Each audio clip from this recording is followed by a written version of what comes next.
Could you talk more about the meaning of this title and how it came to be useful in terms of describing the work in the exhibition? Well, Estructuras resonantes is kind of almost a bit of a kind of, conduit to allow me to have a conversation about different elements of my practice. I think there was a desire to experiment with sound, but I think it's this idea of the echo, this idea of something that, it kind of permeates through time and space.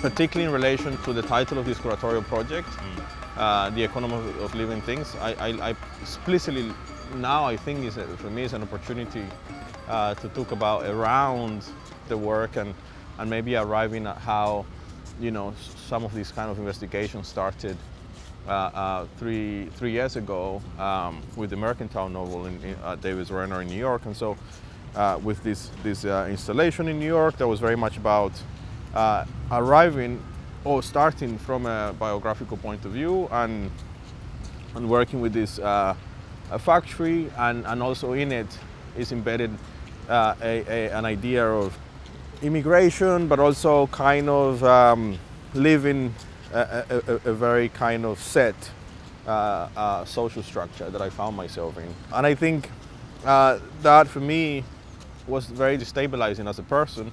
And then I think that trauma allowed me to kind of have a deeper awareness and concern as to what the world is from a kind of wider view, speaking about geography, social politics, and so on and so forth. I continued working.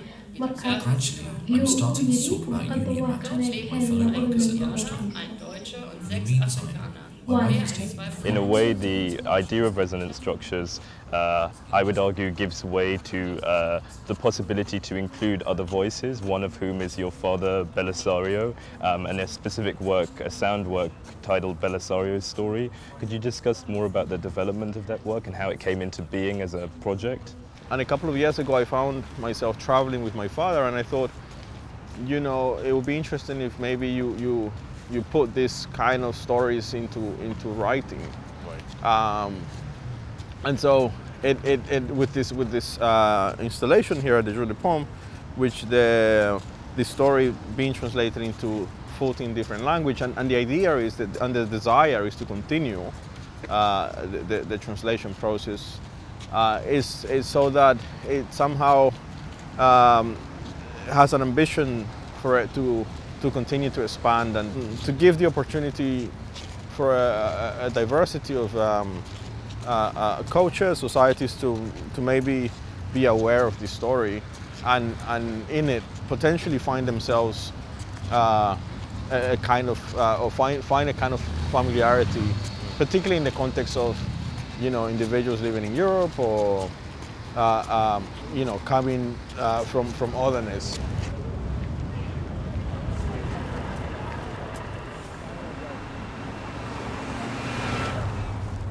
So one of the centerpieces of the exhibition is a work called Entitled that you showed, I believe, last year.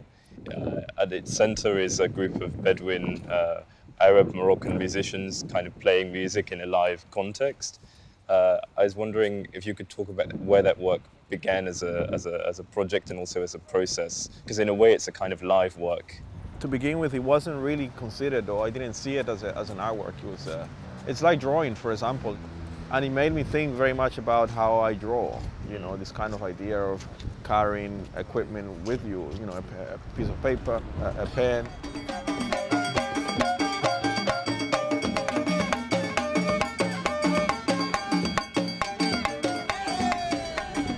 It's also making or highlighting, a cultural moment in the face of where we are, of otherness, putting it literally in the center of things. Right. It's the idea of injecting, I think very much for the first time, injecting how other cultures kind of live and exist. and in your early video works, I think this is what's most prominent, is the kind of focus on La Paila in Colombia, the characters that you encountered in your general life, but also how much a family was a part of that process of, in a way, documenting your lived experience. Could you talk more about your video work and how it began, or where it began? Well, it was never really about a kind of identity or biography, but somehow always having a desire to stay connected to otherness, you know, staying connected to a place that I was taken away from, and therefore it felt like video, just like I think all of my practice, had a desire to use, I guess, art as a kind of therapy. And so, you know, being able for the first time, you know, after 5 years of being in Europe, to go back to Colombia and acquaint myself with my friends again. But also it was problematic because I couldn't really connect again in the same way that I had romanticized in my head. And so video became one of the only ways in which I could connect again.